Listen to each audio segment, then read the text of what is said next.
മനം കവർന്ന് മാളയിൽ സൂര്യകാന്തി പൂക്കൾ വിടർന്നു. മാളയ്ക്കടുത്ത് അഷ്ടമിച്ചിറ കോൾക്കുന്നിലാണ് മനസ്സിന് കുളിർമയേകുന്ന ഈ മനോഹര കാഴ്ച. അഷ്ടമിച്ചിറ സ്വദേശിയായ ചന്ദ്രന്റെ 40 സെന്റോളം കൃഷിയിടത്തിലാണ് സൂര്യകാന്തി കൃഷി ചെയ്തിരിക്കുന്നത്. ഏകദേശം 3000 ചെടികളാണ് അദ്ദേഹത്തിന്റെ കൃഷിയിടത്തിലുള്ളത്. 30 വർഷത്തോളമായി പലതരം കൃഷികൾ ചെയ്യുന്ന മികച്ച കർഷകൻ കൂടിയാണ് ചന്ദ്രൻ. ലാഭം മാത്രം നോക്കിയല്ല സൂര്യകാന്തി പൂക്കൾ കൃഷി ചെയ്തത്, മനസ്സിൽ തോന്നിയ കൗതുകത്തിന്റെ പുറത്താണെന്നും ചന്ദ്രൻ പറഞ്ഞു.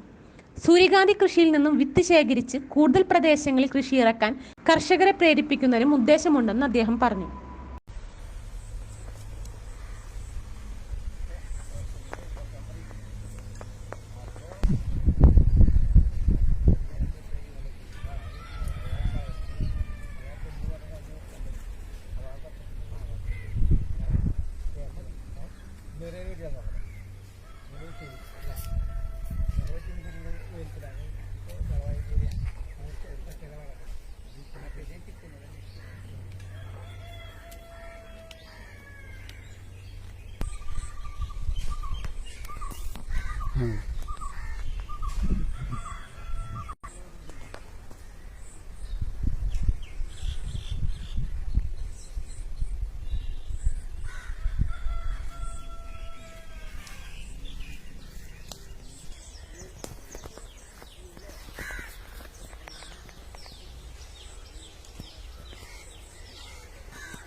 തിരിഞ്ഞ്